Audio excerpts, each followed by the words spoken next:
Because we're in. What's up, guys? I have Nik Robbins here with the gravelly voice, but it's actually his microphone. But he is a Comic Club award member. He scaled his agency to $1 million from zero in 10 months, and revenue generated $2 million last year. It's pretty crazy. So I'm so happy to have you on here, and thank you for the heart, whoever that was. If you guys share some hearts and likes, Nik will share all of his information, all of his inside secrets. And if you guys are here on the replay, #replay. And I'll just let you take it away, Nik, if you'd like to introduce yourself and tell us a little bit about you. Yeah, absolutely, man. Happy to be here. I've been following you for a while now. Love everything you're putting together out there. So yeah, happy to be here. But yeah, so name's Nik. We started an agency about technically 3 years ago, but really about 2.5 years ago now, 2 years ago. Jesus, not even that long. A year and a half ago, we really hit our stride. And, you know, it was super hard at first. You know, when I say zero to $1 million in 10 months, that's once I decided to go on Facebook. When we originally got started, I was going to sell websites, SEO, design, all kinds of different shit. And, you know, I went a long time without making any sales. And so I actually survived by gambling every night, playing DraftKings and FanDuel and betting on sports because I came from because my old career was in the NFL and NBA, and I'm a very analytical, statistical person. So that's what kept me alive, you know, for the 10 months while I tried to figure all this shit out. Came across a guy named Billy Jean as marketing. If you guys love Billy Jean, give a like below if you guys know him. He's the man.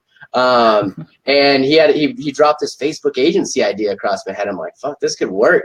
And, you know, started doing some of his tactics. And then we started ramping up in June of 2016. And by February of 2017, you know, we were over 100K a month, man. Finished, wow, you know, just over 2 million last year in revenue. Off to a real good start this year after a rough December. But yeah, man, excited. We do agency work for anyone, you know, wondering here. We do, you know, Facebook ads, funnel building. We build the landing pages, follow-ups, everything like that. We've got about, I don't know the exact number anymore because there's a lot, but, you know, 80 to 90 clients across the country at this point. And we spend over $1 million a year on Facebook. So yeah, we, you know, it's been a fun little ride, man. Awesome. And guys, please ignore the microphone kind of getting gravelly and crap. We know that's going on, so don't worry about commenting down below. But Nik is out in Utah, and I'm in Cleveland right now. Let us know where you're coming from. Just where are you at in the world right now? I'd love to know. But Nik, so you went from zero to 1 million in 10 months. How did you start out? Just start from the beginning. Yeah, man, it's a great question. So what I actually did was I found a niche that I wanted to go after, pulled up a Google spreadsheet, and literally went searching keywords and would get anywhere from 20 to 40 businesses at a time. And I manually did all this. So I wasn't using scrapers, anything like that. And I was finding their email addresses, guessing them on email, verifyaddress.io, and, you know, getting his emails, contact information. And then here's what I did for each one of those clients, those potential clients. I actually used a website building called Instapage. I know everybody knows ClickFunnels, but we started off on Instapage. We didn't know what we were doing.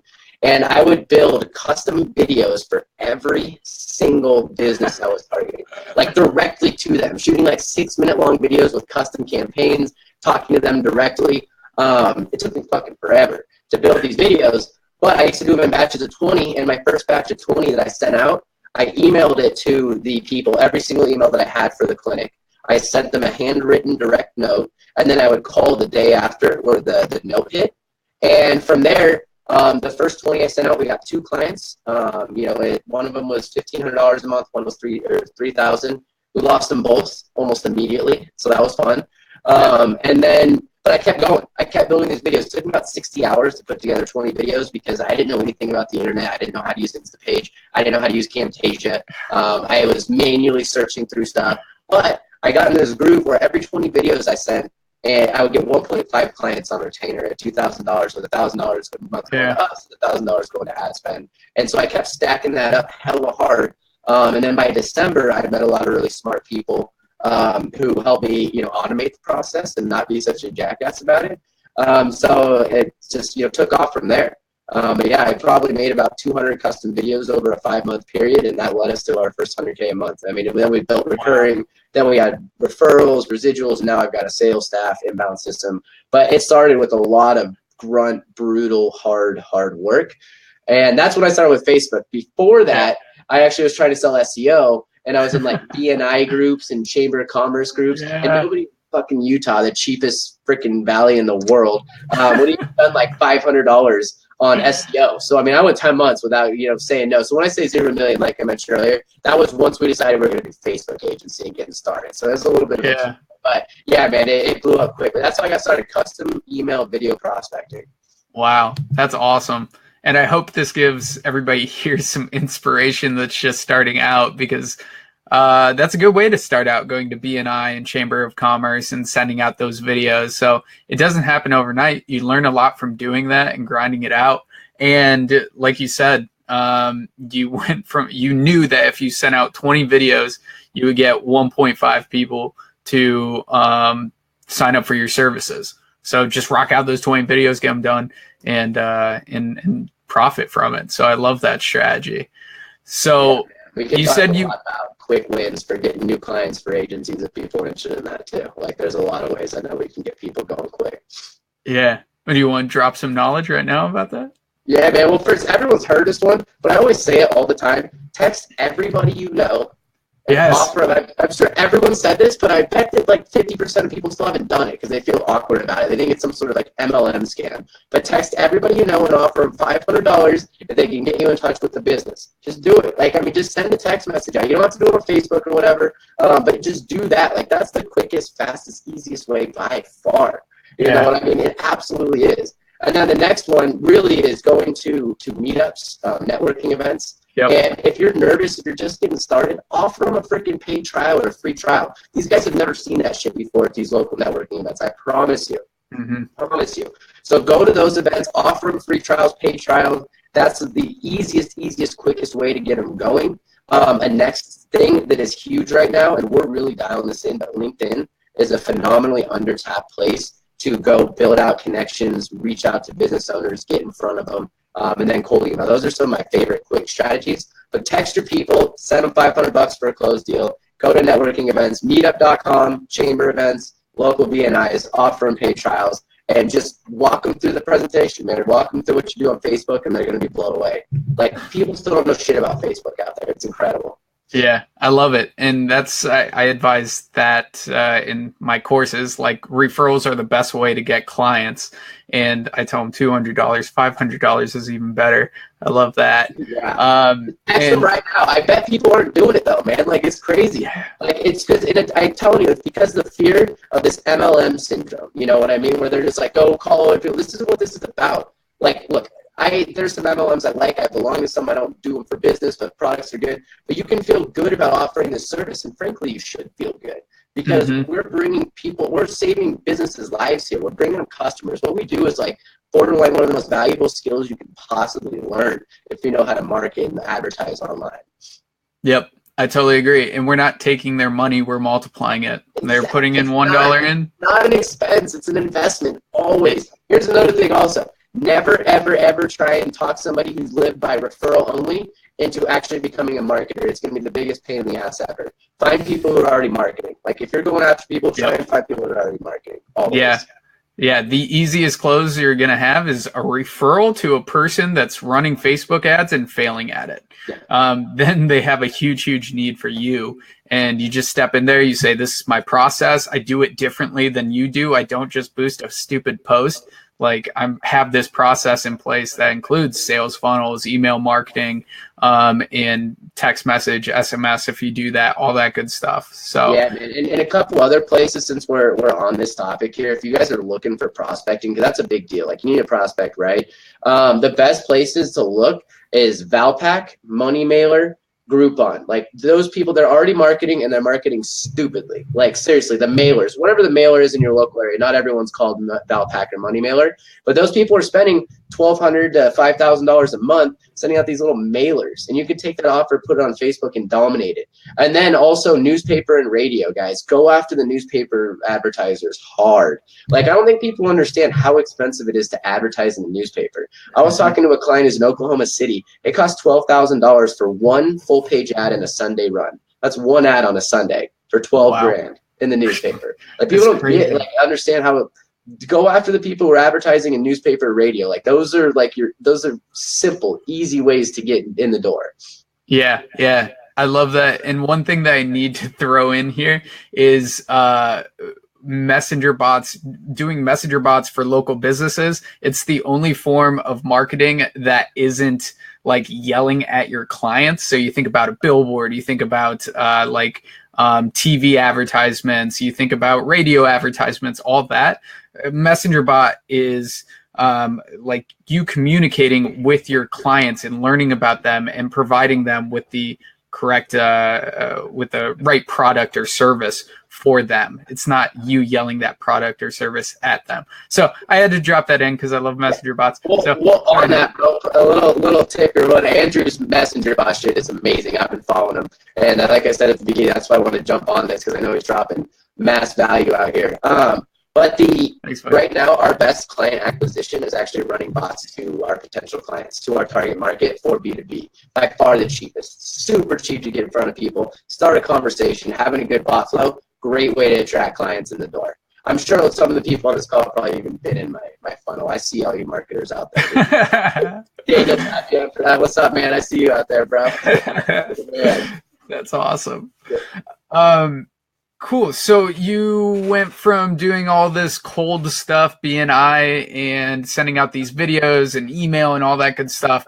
And then you met some people. And I think your business probably transformed when you met some people that were on another level than you and learning from them. That's just my guess. But can you tell us a little bit about that experience? Yeah, absolutely. So it started with Billie Jean.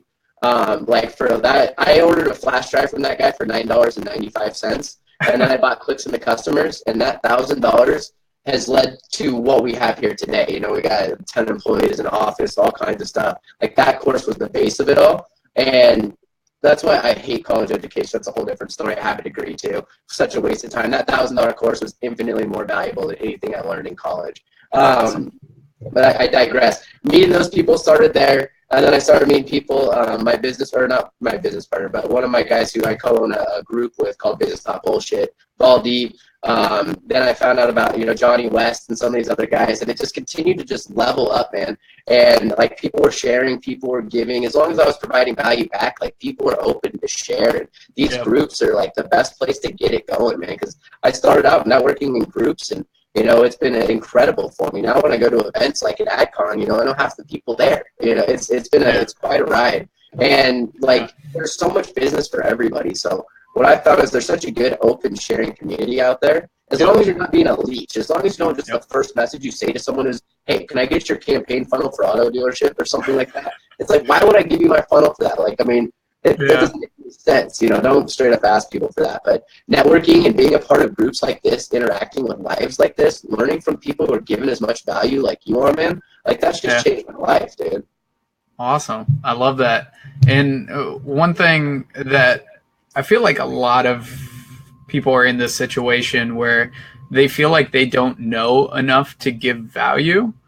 And the best way to get around that is to learn a little bit more. Like if you don't have money, learn from YouTube videos, learn from free resources. And then the more you learn, the more value you're able to present to others. And then those other people that are on another level than you will give you more value. So really invest in yourself first and then give value to other people. And then you'll be able to level up quick. Because as you like, Nick, I'm sure you'd agree with this. Success is not linear.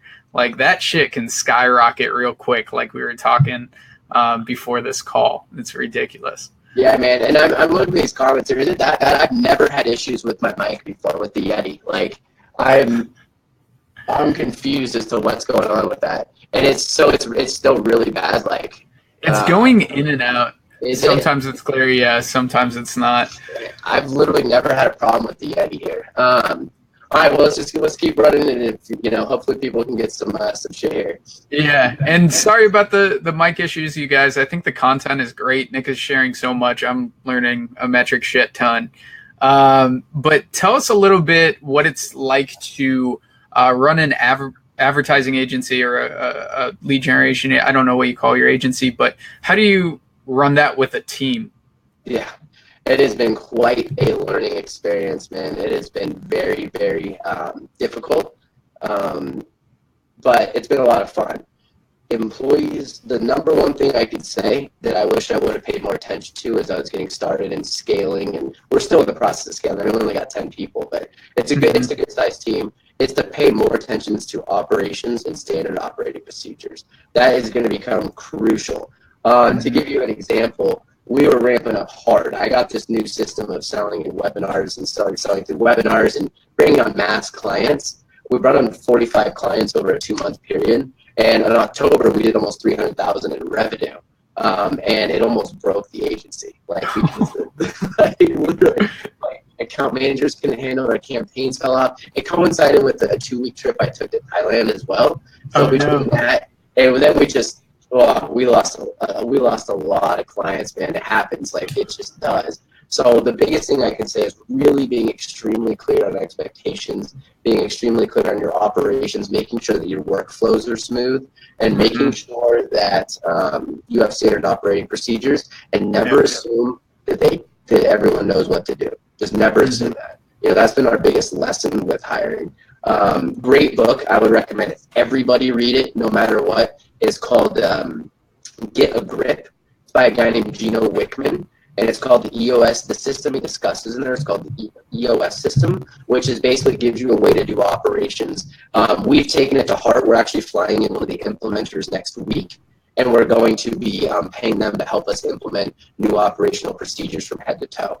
Because it doesn't sound sexy. Everyone always told me operations, and I'm like, man, fuck that shit. I'm gonna go sell stuff. Like, who cares about all this stuff? But it really does become absolutely crucial once you start growing past 50,000 a month. Like, operations is everything. Yeah, absolutely. So the book was Get a Grip, right? Yeah. Cool. So if you had to pick like one employee or one position that you could not live without, or the number one person you need to hire when you first start scaling, what is that position? So that's a great question, man. It really is. It's going to be very, very tailored to the individual. For example, myself, when we first got started, I was not only selling all the clients, but I was also managing clients. So I was keeping them. I got up to about 20 or so last January, but I was going to lose my mind. I cannot stand account management at all. Like, I mean, I love to sell. I'm big on selling, bringing in new business, but I don't do well with little tiny bitching and that type of stuff. So for us, our number one hire was the account manager. That was super crucial for us. And she's still here today. She's a rock. She's probably she keeps everything together. We always joke she's in charge.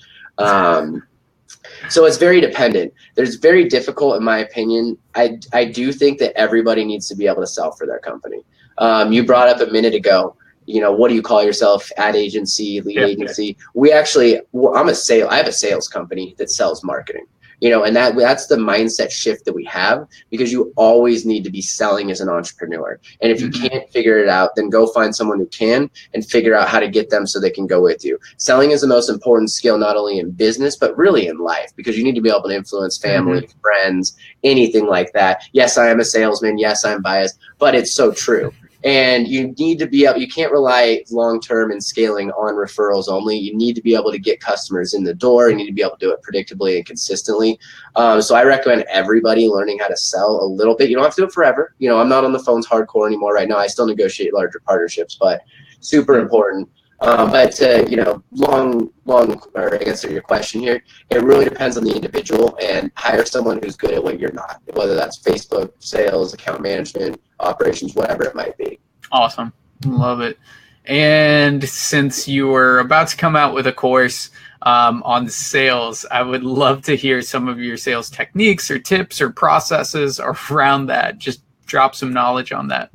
Sure, man. Let's what area of sales? Because I look at it like, I mean, there's like three main things for me, especially in what we do when we're selling local businesses, right? This changes if you do higher level stuff, higher ticket. The local business, there's 3 points to it. There's prospecting, there's qualifying while you're on the phone, and then there's closing. There's the pitch. So which one in particular would you like to go after here? Let's go into qualifying. How do you go about that? Most important part of all this is qualifying. Everybody's too quick to jump into a pitch. They don't build a rapport. I have a set of questions, and I'm actually going to be releasing a roadmap. I like to think of it as a roadmap. I have a set of questions I ask. Each question is designed to take me further and further along the journey, but it's all set for a very specific reason. So not enough people don't. So some of the main things that you need to ask in your qualifying process is, you need to figure out, where are they marketing? Are they already marketing? If people aren't marketing, we don't even talk to them. Like, if they're not spending money on advertising, I'm not trying to bring that on. That person's going to be a nightmare 95% of the time. You need to figure out their sales process. This is very, very, very, very important for keeping clients. Clients will leave you, and they will tell you your leads suck, especially if you're working on Facebook. I promise you. So you need to understand their sales process. You need to be able to help guide them along that. You need to figure out, okay, who calls the leads? Who's following up with these leads? How often? Really dig deep into that. And also dig deep into their closing process. Can they cross-sell? Can they bring in multiple avenues for the types of leads you're generating? What's that customer value look like? Get them to tell you all these things. What's their customer value? What's their close ratio? How long is their sales cycle? Things of that nature. And then if they hit those main points, if I find out that they're advertising already, that they have a customer acquisition value, I'm big on having high customer acquisition values, 3,000 to 5,000 plus. Yes, you can absolutely crush it for restaurants. You can do it for that type of stuff. That's not really where I like to play. I like to play in the bigger sales, because they can lead to higher, advertising monthly budgets more frequently. Now, that's not a rule, it's just more in general. And then find out, do they have a real lead handling process that can actually work to close these leads? So those are the main things I look for in qualifying, and I make sure to hit all of those. Another big thing that's also really important, dig deep into their offers. What can they do? I mean, what can they offer? What can they put out there? What kind of angles can you take with your advertising so you can get them in? And you do this as an intel gather, because you're going to use a lot of this information in the close if you're using this properly. So you need to pay attention to what their lifetime value of the customer is, what they're used to paying for the customer, what's their cost per acquisition, what's their cost per appointment, whatever that might be. So gather that info, have it ready to go, because you're going to want to use that towards the close. So that's typically how I qualify. When I get on sales calls, I do it in a 1-2 process. There's the rapport building, there's the qualifying. And then if they're a good fit, I'm like, based on what you told me, I think you're a great fit. Let's jump on a demo. Do you have time right now to go through a 15 to 20-minute demo? Also, make sure you find out if they have a fucking partner or not, or if the wife's in charge. Because the last thing you want to do is be pitching people as not. If they're not, then repitch later. If they don't have time, then repitch later. I am a huge, huge believer in always, always, always do a live demo. Always, 100% of the time, every time. It helps your close rates. It makes sure they understand what's going on. It makes sure there's no confusion. It helps your onboarding process. So then I move them over to the demo side of things, which I'll typically have either custom campaigns or sample campaigns built out for them. I'll start off by figuring out how familiar they are with Facebook. And then I'll talk about why Facebook's the greatest thing ever. This is how you can target. We can do interest targeting here. We can do this here. And we can do that here. So I'll start with Facebook. I'll get them mind F. Another thing I like to do, and I do this for a couple of reasons, I walk them through the targeting page, and I start throwing shit at them like placements and 1-day click and 7-day conversions and what type of pixels they use. And here's why. Facebook makes it very, very easy to make it seem like it's easy to advertise on it. So I like to really let them know this is confusing, guys, because it can be. Well, you guys know that it can get really, really, really complex on the back end. One thing I'm fortunate and able to do now, and I understand not everyone is, but I'm able to show them testimony, or I'm able to show them straight up numbers, right? Like we spent over $1 million on Facebook last year. That looks pretty good. So I open with that. So if you do have any type of testimonials where that's cheap leads, something like that you can start with, just walk them through. I also like to do this live. A lot of people like pitch decks, things like that. I like to do it live personally. It makes it seem more personal, more real. And then I move them straight to the ad. I discuss the ad. I discuss the offer. I discuss where it's going to be. Don't ever assume that people understand what's going on Facebook. One of the big mistakes that I see all the time is people really think that because we live in these little worlds and these communities that, you know, they know everything. Bots, for example, 9.5 people on the street have no fucking clue what a chatbot is. I guarantee you. 9.5, I would say. Like literally almost everybody. So then I'll walk them through the ad. I'll go through that. Then I'll take them to the landing page. And this is where I almost always shit on websites. And there's a couple lines I use every single time, and one of them is driving paid traffic to the homepage of your website. We do that all the time. It's one of the dumbest things you can do when you're driving paid traffic. You need to capture that information right now. And this is also another time, guys, where you need to anchor that it is a good lead, because I'm telling you, you're going to hear that the leads suck, I promise you. But this is when you tell them that it's good, and you start painting this picture. It's like, look, in 2018, who is going to give you their name, email, and phone number? That's a real lead. That is a good lead. I don't care what you say. You know, and then this whole time I'm hitting them on how important it is to follow up with the leads and that type of stuff.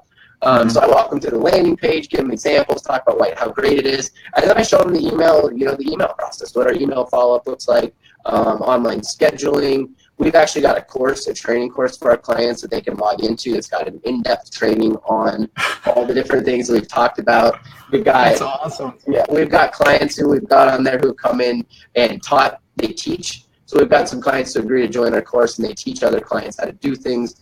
So we really, we do the full package. One of the big things, stop talking about this is leads, this, that, and the other thing. You're a customer generating machine. You don't get leads, you help them generate customers. If you don't know how to help these guys with sales scripts and how to get the front desk and whoever's answering the phone to get better on it, figure it out. You need to be able to sell that in this day and age if you want to keep the client and you want to look different. So we've actually got a 90-day process. We've got a 3-month contract that we actually take people through, and we walk them through that process as well. And then I'm just like, what kind of car do you want to put that on? Let's go. Yeah, man. So that's a bit of an overview of how I run it. I could obviously go through all of it, but that's kind of the overview. Qualifying, then demo, step by step on the demo, and make sure on the pitch, because it can be really easy to start talking a lot on the pitch. Make sure they're doing it. Hey, does this sound good? Hey, is that fair? Hey, does this make sense? You know, get them to start saying yes over and over again. The yes flows, there is something to that. Yeah. I love it. Those little micro commitments that they make before you actually close them. That's smart. Real. It's very real. And that whole overview of your process was awesome. If you guys want to land 5-figure deals, just take that little outline and make it your own. That was awesome. I'm definitely going to implement some of those things to close bigger deals. And like we were talking in the group today, just value stacking your proposals and what you're offering your clients. So, dude, that was sweet. Yeah, and so we value stack hard. So I'll pull up a proposal, and we've got everything on there, and we've got the little cheesy Russell Brunson shit. You know, this is worth this value. This is worth that value. This is worth this value. Yours today for only $3,000, $5,000 a month, whatever we're pitching them on. It works. It sounds cheesy. You guys should have seen the webinars I was doing a few months ago. We found an automated system that works great. It's still actually a mini webinar essentially, but like it felt so awkward. And Alex Becker, who's one of my main mentors, and awesome. He's one of the best salespeople in the world. Right now, without a doubt. He was just like, bro, you just got to do it. I know it feels weird. I know it seems infomercially. There's a reason why infomercials still run all night, because it works. Like, one thing we got to realize, I was actually talking with about this earlier today. We need to assume that our target market, the people we're selling to, are not educated. They're uneducated. All you have to do is look around at the country and social media and realize everyone's getting batshit insane. You know, so don't assume that they know what you know or anything like that. And so you got to dumb things down and do what works. You know, the infomercial value stack crap, it works. It just flat out does. I love it. Sweet. Guys, thank you so much for your questions. We're going to get to them. We might get to them now because I had a really good question for you, Nick, but I can't remember it. But I do want to ask you, let's jump into prospecting. How do you do that? Yeah, that's a great question. I'm a big fan of, when you get started, find one niche and stick with it. You can expand later, but getting into one niche is very, very, very, very, it's almost crucial in my opinion, because you start to know the language, you start to understand what they do, how that industry speaks. And even more importantly, you can start getting testimonials and referencing those testimonials as you stack them up, right? I think it's super important. We were freaking sickeningly niched down. We really still are pretty sickeningly niched. We've gone broader and broader over the last 6 months. But for about a year, we only ran one ad, one funnel. That's it. Like we took one ad, that's the other thing, guys. One ad and one funnel led to basically a multi-million-dollar business, like one landing page. Like it didn't even change. It was the same thing in every market with the same stock pictures. Now we're way more advanced now, but that's all it took. Like I've just sold shit like hard. But for prospecting, first off is, identifying your niche. And it's got to be, you got to find something that's marketing already. Like stay away from like veterinarians, for the love of just stay away from dentists and chiropractors. I know that's what everyone says. They work, don't get me wrong. I mean, we work with a lot of chiropractors. They're a different form of chiropractor, but just they're rough. There's a lot of other niches out there. So identifying your niche is really important. And if you guys need niche ideas, Groupon.com, Valpak, Money Mailer, what's the other one, that I was looking at? Any newspaper ads that you're picking up. There's a lot of different ways you can go. But the way I look for in a niche, high customer acquisition value, short sales cycle, right? It's like realtors, for example. A lot of people love to go after realtors, and realtors can be worth a lot of money, and people can do them. I would never be able to deal with the headache of realtors. Huge customer acquisition value, long ass sales cycle. Most realtors are also not only broke, but they also don't have any patience. There's some great ones out there. Don't get me wrong. I have no disrespect to any realtors who are out there. You guys probably know what I'm talking about, though. So I don't really consider that a good one. But, things like HVAC, roofing, medical, a lot of things, a lot of different areas of medical, fantastic places to get started because you can get quick, easy wins there, too. And you're not trying to build these crazy, complex funnels. So that's the first step. Identify your niche and make sure you stick with it. Start building some stuff based around it. And then next for prospecting, I went over a bit of it before. But one, Google's always your friend. You can just go Google the people pulled up in a Google sheet. It all depends on where you're at. If you've got more time than money, then that's the type of stuff you just got to do, right? LinkedIn's fantastic. If anyone wants to see some examples of how to set up a good LinkedIn campaign, add me on LinkedIn at Nik Robbins. It's Nik. I didn't do it, so I'm not trying to talk myself up here. I had a good LinkedIn guy come in and do it. It's a fantastic way to prospect and generate appointments. Cold emails, phenomenal. If you guys have any, cold email strategies, they can be huge. It still works, by the way, like for sure, 100%. Networking and meetups. Like if everything got shut down tomorrow and I had to go get some clients real quick, I would just walk into Chamber and BNI events and just start slinging. Setting demos there. So yeah, those are a lot of the main points, or the big ones to get started with, and some of the quick ones. But then, obviously eventually you want to figure out a way to get them inbound, coming in consistently, paying for advertising, that type of stuff. But that's typically, you should have some budget, be ready to get kicked in the nuts a little bit. That's tough. Make some money first before you waste it on advertising until you find an actual strategy that works. For sure. So we'll just work out the questions. I'm getting a little bit of feedback on your Nick. I didn't hear anyone complaining for that. I was hoping we were doing good. Shit. No worries. You just keep talking. So we have a question here from Kevin. What about restaurants? Hey man, restaurants can be good. It's tough because a lot of restaurants are going to be super cheap. They're not going to understand lifetime value of a customer. They're just not going to get it. It's tough. So you have to be very good about explaining that to them, having them understand that, this is the plate order and it's all about the reoccurring revenue on it. But it can absolutely be done well. Restaurants are phenomenal for chatbots. I know they kick ass at chatbots. Without a doubt, one of the best ones. So that's a little tougher, man. But if you go after chains, franchises, breweries, that's definitely where I would go. Not necessarily your random one-off shop down the corner. Those are going to be tough to get more than $1,000, $2,000 a month out of. I actually kind of want to go off on this for restaurants. Sorry about the feedback, but for restaurants, they're, like Nik said, for chatbots, they're great. You run an advertisement to a campaign for free entrees for one lucky winner for 3 months. And then I wonder if Nik went away. Are you still here, Nik? I'm right here. Ah, crap. Well, I'll keep going on this, and maybe Nick will come back. But for restaurants, do campaign for a entree for one lucky winner for 3 months. And if you break it down, you say you get one entree for one lucky winner for once a week for 3 months. That winner gets it, and people don't eat alone. So they come with friends, they come with family, and yeah, Nick's gone.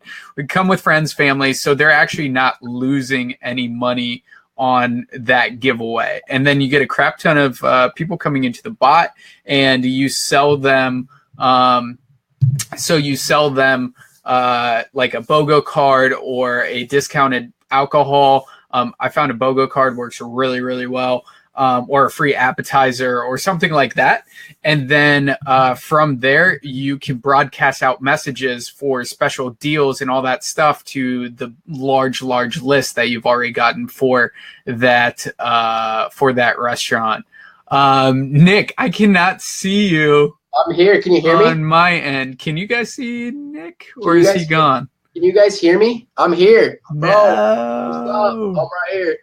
Okay, so Emil, you can see Nick. We see and hear Nick. I think Andrew can't. Yep, I can't hear you, buddy. I think you're coming back. Can you ask him to turn his microphone off? And oh, okay. All right. Now he's gone. Okay. Let me message him. We'll try to get him back. Alrighty. I'm here.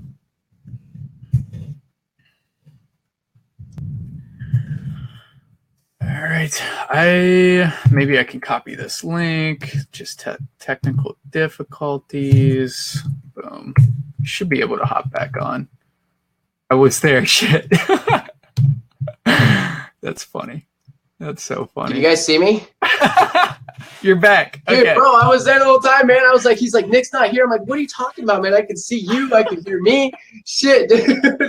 Man, I've literally never had issues with either my mic or this type of thing. Man, this is crazy. Hopefully the mic's fixed now, the joining or whatever. Dude, your mic's good now.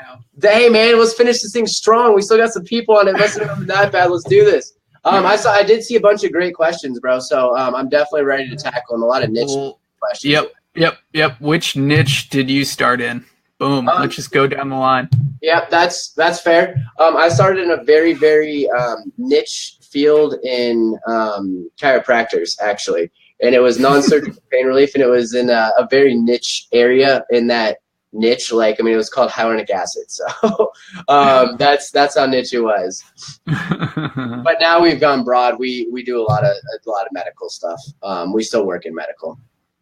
Awesome. And do you have any customers outside of medical? Shit. Not right now, no. We don't take them. So I've turned down a lot of clients over the last year because here's the thing. Like, when we want to scale, we're looking for as duplicatable copy and paste as we can. So we don't want to have to make too much crazy shit and learn new industries and have my team go figure all that out because we weren't charging enough for that. Everyone in here should probably double their prices overnight, by the way, too. Everybody. All of it. Yes.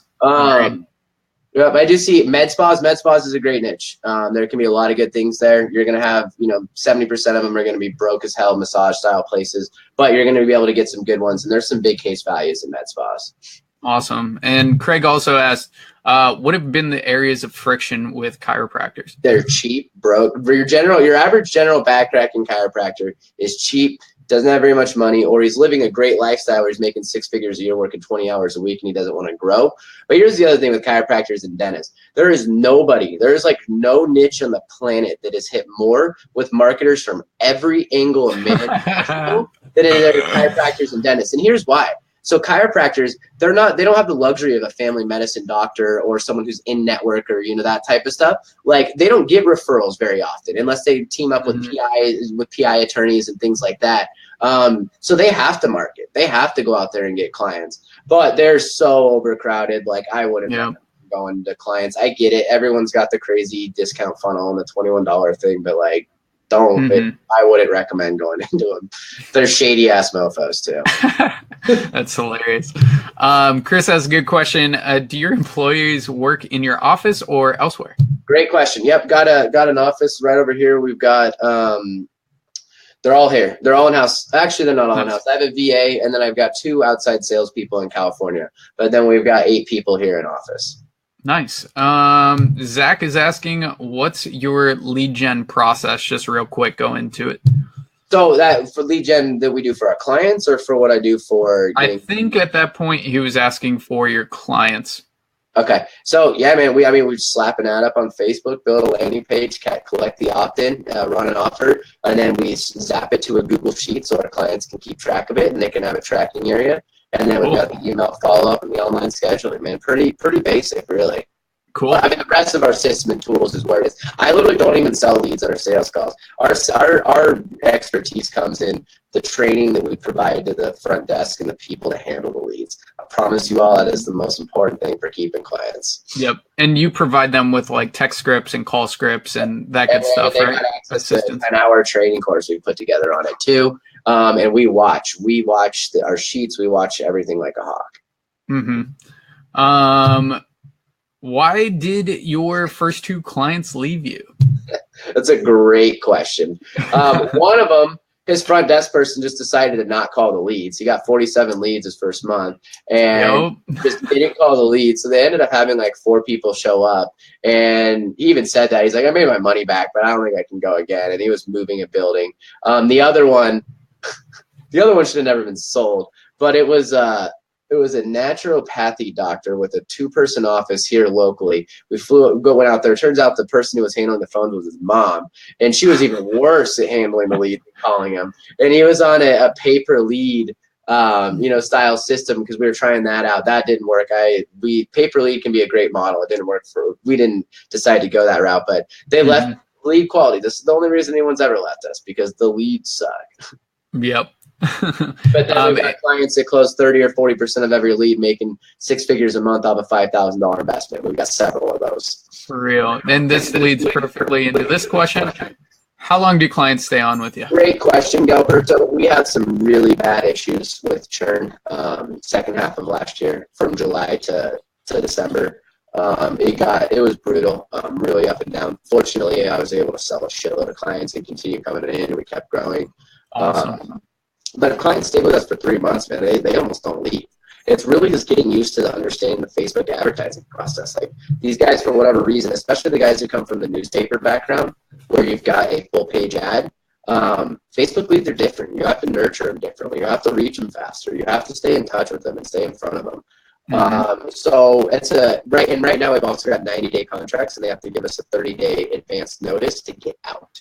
So right now we're going to be keeping people for at least 3 or 4 months. Wow. Awesome. And I'm loving all these questions, you guys. So thank you so much. Keep them coming. And EJ is asking, are all your clients in the US? Yes, they are. They are. We've had a couple clients in Canada though, but we have not veered outside of the US and Canada, actually. Awesome. And we got a good question from Julian. Came in a little bit late, but how did you position yourself early on? Did you start outsourcing right away? What outsourcing? I'm not sure what he meant by outsourcing. So I'm thinking that he's asking, like, did you have somebody run your Facebook ads and you just did the sales right away? We're all in house. So we did it a little differently. I know there's a big there's a lot of people who run fully remote teams. We had some grander visions. Our goal is to really take this thing to a mid 8-figure, potentially 9-figure company with some softwares and some other things we're working on. So we always knew we wanted to build in house. I do have a VA in the Philippines, but she just randomly builds campaigns. So I wouldn't really consider that a ton of outsourcing. Yeah. So yeah, everything's in house. We do everything in house. We tried to outsource some AdWords stuff to test that out, and didn't go as well as we would have liked. Love it. Gilberto, another good question. How long do you work per day? Oh man, I'm a sick fuck, bro. I get up at like 4:35 a.m. Go to the gym. Oh my god. I'm in the office by 6:30, and I hardly leave before. I usually leave right around 7:45 or 8 o'clock at night, and that's pretty much Monday through Sunday. I might sleep till 5:30 or 6 on Saturday and Sunday, a little bit longer. But I have an obsession. Right now, guys, here's the thing. This is what you got to get excited. Like, it's never been a better time in the history of the world than it is right now to go out and generate income, start a business, learn online marketing, do the type of stuff Andrew's talking about here. I'm too excited. I can't sleep. Like, I mean, we got an opportunity right now. And here's the thing. I saw one idea, one advertisement, and one funnel lead to $1 million business. Like, I mean, how can I sleep? And right now I'm trying to do much bigger things. I understand I'm a little crazy. My girlfriend, fortunately, she runs an agency and she has her own stuff. So we both work 24/7 anyways. So that's nice. So it fits very well with my lifestyle. But I spent way too much time partying and having way too much fun in my early 20s. So, like, I don't even feel bad missing out because it's what I love to do. I've always loved sales and influence. And when I brought advertising into it, it's just like it was the perfect connection. So I got like this trinity of shit that I love. Because I don't love everything that I do, but I love everything around advertising, right? Like, I did a lot of things for a long time that sucked, that I fucking hated, that had to be done. No matter what anyone tells you, this whole like, oh, if you follow your passion, you'll never work a day and you get it, bullshit. Like, if you're going to build something, it's going to be hard. You're going to run into some rough things. You're going to have ups and downs. You're going to be threatened to be sued, that type of stuff. But I work a lot. I work a lot, and if I'm not working, I'm training. By training, I mean I'm watching courses, I'm learning from others. Like I was telling Andrew ahead of this, like, even though we've seen some, like, success, I act as if we've done nothing, and I'm working every day to pay rent. And I think that's a very good mentality. I think it's very important. And I also act as if I know nothing, and I've got everything to learn. So I think that's a huge key. A lot of people, like, this quote sounds like, what's the word? Cliche, but I really believe it. It's like obsession. They say obsession's bad, but I really think it is something that the lazy use to describe the dedicated. Obsession can be huge, and it can be very important. Totally agree. And this actually goes perfectly. This goes perfectly into the next question. You've learned from Billy Jean. Any specific trainings from him that you highly recommend? Yeah, so I actually just very recently, got into it as League of Extraordinary Geniuses, which is like a super expensive mastermind. All of his trainings. I've been going through his YouTube training right now, and it's been very good. It's been real solid. But most of what he does is good. Clicks to Customers 2.0, Camp. Billy Jean is a solid dude. He gives you a real good background for building agencies, local business, selling clients. If it was e-commerce you're looking for, something like that, courses, there's be some other people I'd recommend, but for local business, selling those and generating clients for that he's the man. Which is also the easiest way to get started, guys. The easiest money you can make online is for sure going to sell a local business, a couple $1,000 a month package. Love it. And I love this question from Jay Daniel. How big of a shift did you go through in terms of time management as you started growing your agency? This is a phenomenal question and something that I've been working on a lot. So about 3 or 4 months ago, I read a book called Entrepreneur Roller Coaster, which I would highly recommend. By the way, guys, I read all the time too, so I'll keep dropping books as we go. But Entrepreneur Roller Coaster by Darren Hardy. And he brought up this idea of a stopwatch and keeping track of when you're actually doing work that leads to producing income. Because a lot of times we can get caught up doing work and doing all this stuff and writing this blah, blah. But is that shit going to make us money today? And especially when you're getting started, almost everything you do should be like, let's get money today, now. Let's get something going so we can quit our job, so we can hire more people, whatever it is. So the shift in time management's gone massively. I was on the phones a ton for a long time. Now I oversee a lot of campaigns, and I shoot a lot of video content. I shoot video content all the time. I advertise very heavily on Facebook with my videos. So the biggest thing, though, with time management is just being aware of how you spend your time. Like, just keep a log of it. Like, I promise you, you're going to be like, your eyes are going to open. You're going to be like, shit, I'm over here saying I'm working 12 hours a day. But if you're not actually working, So Entrepreneur Roller Coaster, Darren Hardy, look up the stopwatch. You can probably Google it as well, but reading his story about this stopwatch really changed my life in a lot of ways. I love it. Got another question here from Florence. Before your first client, what did you have in place And how did you sell yourself? Were you a freelancer? Were you an agency when you were first starting out? What was it? Great question, Florence. We were an agency. We had a website. We had it built up. We were talking about full service. What I did, because I'm very, I always want to play ethically and, all that type of stuff. I actually came out and my business partner had run Facebook ads a little bit at his previous agency. So we kind of borrowed the case study from his previous agency and said, this is what we can do. Look at how we got 200 leads last month is what we said, So I used to borrow other people's. I've seen this happen. And I was very careful not to lie and say, oh yeah, I do that around all the time. But I was like, I've seen this happen. So we positioned ourselves as an agency. And, Nice. that's how I sold. Awesome. Jason Turner, what should you, or when should you scale and outsource? And outsource, I think he means hire somebody day one or after a certain number of clients. I think you got to get some clients first, right? Like, it all depends. If you're walk-in funded and you got cash, then yeah. Like if I had to start tomorrow, I got some reserves, I would probably outsource and do a lot of things differently. But I think depending on where you're at, if you're getting going, like, you got to know the inside and out. You got to do some of the dirty work too. This is a really hard one to answer specifically because it depends on the budgets of the clients. Are you getting $5,000 a month management fees? How complex are they? Are they local businesses? Someone's a little bit tougher to answer because every situation's a bit different. But I would say,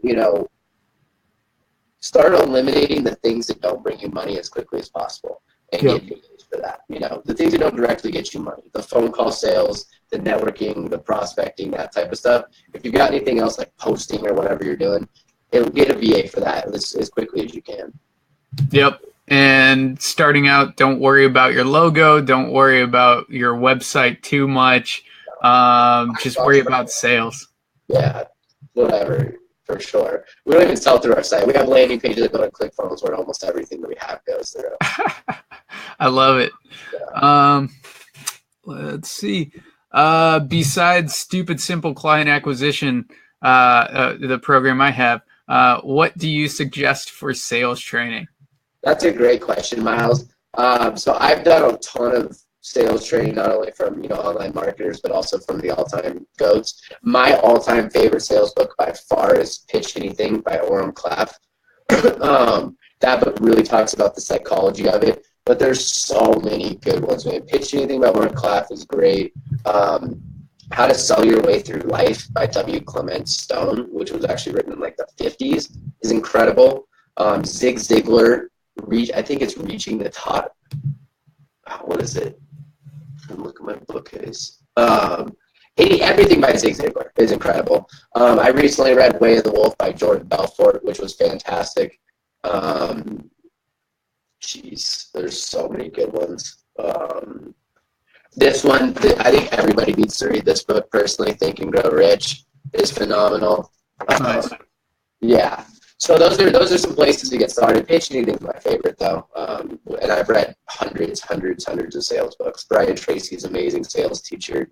Grant Cardone's got some good stuff. Grant Cardone's a little crazy when he's just like, fucking buy. He's a little nuts, but you get some really good motivational stuff from him. He's good. And in my opinion, the best person who's pitching and selling in our little community, our little world right now is Alex Becker, hands down. What Becker's doing on YouTube and what he's doing right now is just, I used to think it was Brunson, but I think Becker's become better. But Brunson's company's bigger, but Becker's going to catch him here soon, I feel like. Yeah. I bought a couple of Becker's courses, and it's so cool how he teaches. And like, you see him do these stupid things on his webinar, and you're like, why does he do that? And then he kind of tells you behind the scenes. All planned, man. So I was just at a mastermind with him over the weekend in New York City, and it just shattered my mind. Like, I've sold a lot of shit in my life, but it's like, man, that guy's at another level. The shit he does on his webinar where he's like, and like clears his, it's always so fucking funny. Dude, always. The dude is freaking awesome. Yeah, he's one of my favorite. What he's doing is changing the game right now. He's insane. I'm watching him closely. Yeah. And you said you wanted to start a YouTube channel. That's probably a good place to. Oh yeah, he's helping me do that, right? I'm gonna be following all the stuff he's doing for sure. Yeah, that's awesome. So that goes right into this question. Did you have any experience prior to Billy's course? I had no experience with Facebook, very little experience in online marketing, advertising, anything like that. I read, studied nonstop. Still to this day, I've been reading and studying this stuff in the off time when I'm not my IPA is my income producing activity time for years. Yeah. So very little. Yep, and same with me. I didn't have any experience before Dan Henry's course. That's really what kicked it off for me. And then, like you were saying, Nick, like you just constantly learn and you grow and you get better at shit. Like, start somewhere. If you got it all figured out, you're fucked. Like, you need to, you don't know anything and somebody knows more. Here's the other thing, guys. Pay for mentors as soon as humanly possible. I spent over $50,000 on mentors alone, $25,000 with Becker, $10,000 with another guy named John Lagarde, who's an amazing coach, $10,000 for certified partnership and click. I mean, lots and lots of money. We saw like, what, 8-to-1 return on that? Like, I mean, it's insane. I've already spent a bunch this year. I just bought up to Billie Jean stuff. I'm re-upping with Becker. Like, I mean, find people. They know shit, guys. They know it. Yes, it is possible you might be able to figure it all out on YouTube and go chase all this, blah, blah. But I'm telling you, you're saving yourself so much time if you just don't be cheap and you go figure out, buy a mentor, buy a course. Agreed. At the course, I bought some shitty ones, and I've been scammed before, so be careful with that, right? But don't be afraid to drop some money from people to learn. Don't be afraid to pay to play, seriously. Because that network, you also open doors to networks, for real. Like, it's life, you know? That's probably the biggest thing, like not just like learning directly from a guy that's killing it or a girl that's killing it, but the network that they bring with them and the people that you will meet when you are being mentored by that person, like that will take your business in a whole different direction that's more profitable. Yep, they think that people out there think differently than you guys. Especially if you're just getting started.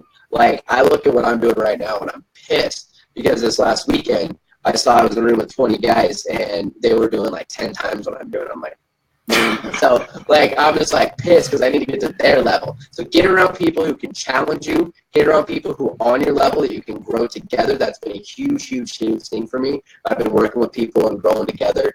So super important, the network. Like, it's huge. Yep. I love it. And that actually goes perfectly into this question. Where do you see your company in 5 years? That is a phenomenal question.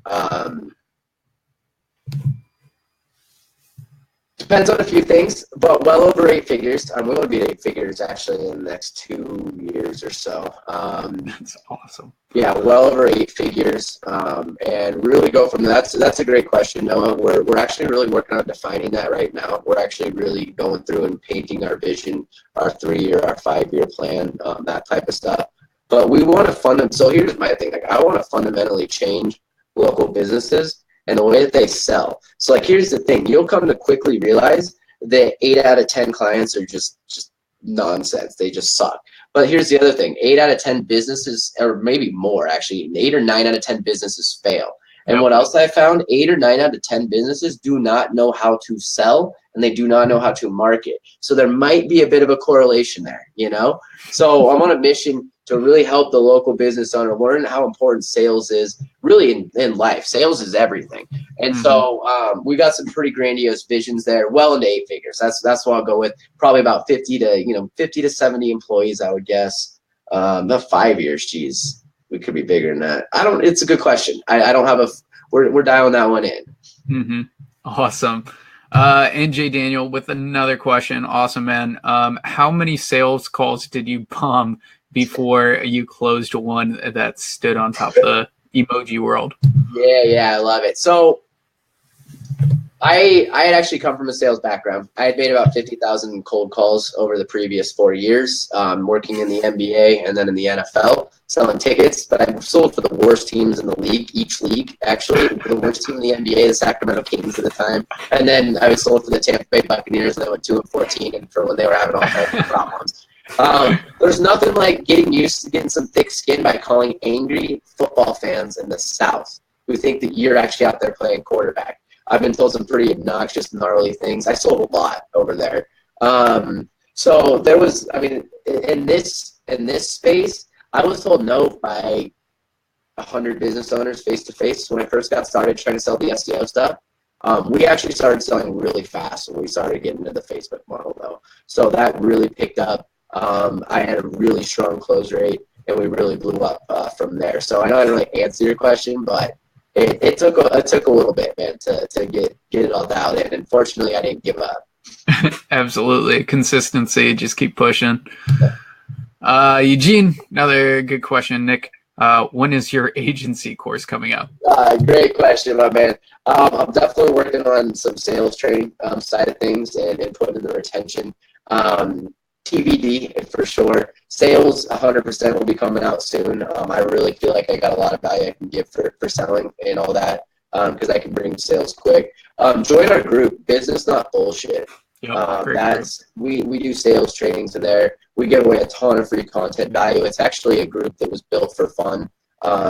Like literally we built it for fun. It's our side little just fun project where we can build a community, grow, and network together.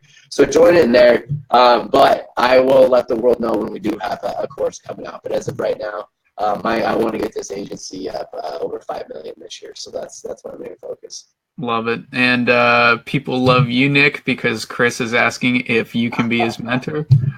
I appreciate that, man. Join our group, bro. We'd love to have you guys come join the group, join the community we've got over there, and drop questions anytime. I'm always answering them, and we're bringing new speakers on almost every week in all kinds of different industries and niches. So really, like, I wouldn't be able to be here and have some of the stuff I've had and very blessed if it wasn't for people who are willing to help me.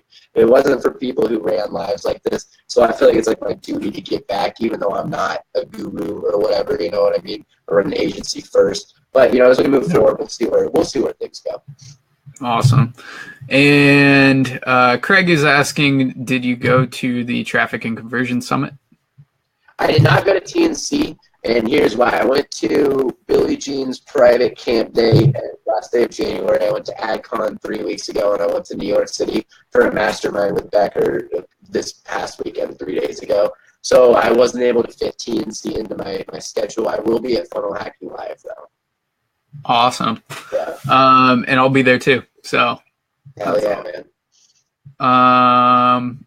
And Shalene, hi, great content always. Thank you so much. The app we're using to conduct this live is BeLive, and we have one more question here for you, Nick. May I know, how do you charge your clients? Do you have a retainer? This is a great question. This is something that I see a lot of people, in my opinion, do poorly. When you're working with a local business owner, they have no need at all to have you run ads in their ad account. So first off, make sure that they do not have access to your ads. Now this changes when you start working with big clients. We work with a couple things, and I work with some bigger guys and things like that, where you need access to the ad accounts because of pixels, things of that nature. You do not need that for a local business, so do not do it. How we charge is we charge $3,000. So we've got some guys who spend up to $30,000 a month, but our lowest package starts at $3,000 a month, and we charge everything up front. So we bill them for everything. That includes ad spend. So we collect everything on our card. We bill them up front. It's smooth. We don't charge them their card. Now, I know that there's other people who do management fees plus spend. I'm not necessarily against that, but we like having it be because we've productized our service. We sell our service as if it's a product. And so we like to make it as easy as possible to get on, easy as possible to get started. Plus, we get a shit ton of airline miles. We get 3% cash back. We're spending over $103. Yeah, we get $3,000 to $4,000 in airline miles a month. On what we spend, because we spend like $100 on Facebook or something. That's awesome. So whatever. I want to repeat one last time, guys. Do not give your clients access to ads and landing pages. Just don't do it, especially at the local business level. We're charging $1,000 to $3,000. Again, when you get over $5,000, $10,000, you get more complex funnels. That's a different story. I'm talking about your average local business. They have no need necessary to have access to the ad account, and they should not have it. I love it. For the 24 of you that are here right now, thank you so much for being here. If you love this live, drop a heart down below or a like down below, whatever you're feeling. And check out Nick's group, Business Not Bullshit. He'll drop a link down below. And I would love if you dropped all the books, that was like 50 some books that you mentioned in the comments down below, Nick. Thank you so much for being here. It was a blast, and I learned a metric shit ton. So thank you so much. You got it, man. Appreciate having you guys on, and look forward to connecting here soon. Awesome. See you guys.